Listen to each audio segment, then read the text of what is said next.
Hello, I'm Joanne. This summer I did the Yukon River Quest, and this is my story. This is what happened. You're on. So you're wondering what the Yukon River Quest is? That's a fabulous question.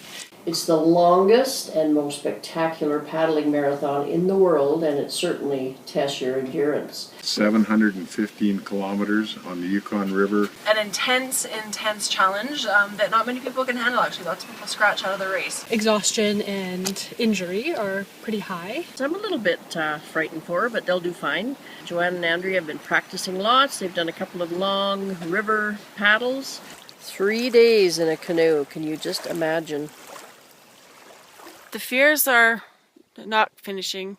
The challenges, of course, are everything that everyone else has to deal with, like hunger and fatigue and sore muscles and injury. I can't even hold the paddle like everyone else.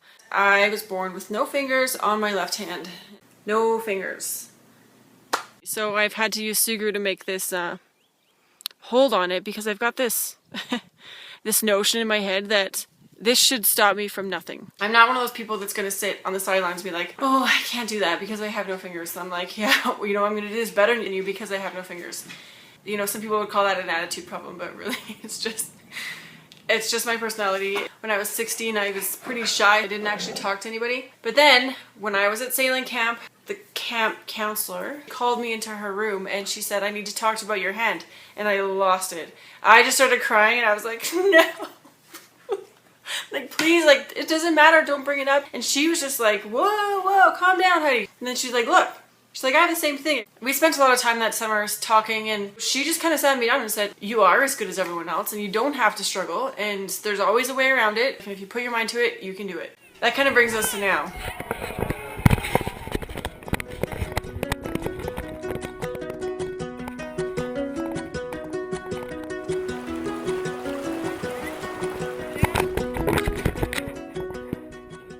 We planned for a whole year, and we trained for the whole year, and we did everything that we needed to do, but there's no way that you can predict what's going to happen on the river. And it got us this year. We didn't finish. It's still hard. Harder than I thought. I thought I'd get through this without crying. We got to the halfway point, but this is actually where the race ended for us. Those boats on that Scratch. But I guess really it doesn't matter, because we still paddled for 29 hours, and I don't regret a single second. It was an amazing race. I'm almost glad in some ways that I didn't finish, because it teaches you more lessons than you knew you needed to learn. Attempting it with no fingers on one hand and having to adapt my paddle so that I could paddle like everyone else was more the goal. 10 years ago I would have said no. I only have one hand, I can't paddle, sorry. But now people at work call me a canoeist. I still don't really consider myself one, but I guess I am. If you're ever considering anything, I would say go for it, even if you don't finish, because more of the point is to attempt than to finish. I know that me and that river will meet again, and I will conquer it better than I did this year at the halfway point. Nothing, not even the hands, not even anybody who's saying, you probably shouldn't do that. Nothing is going to stop that drive.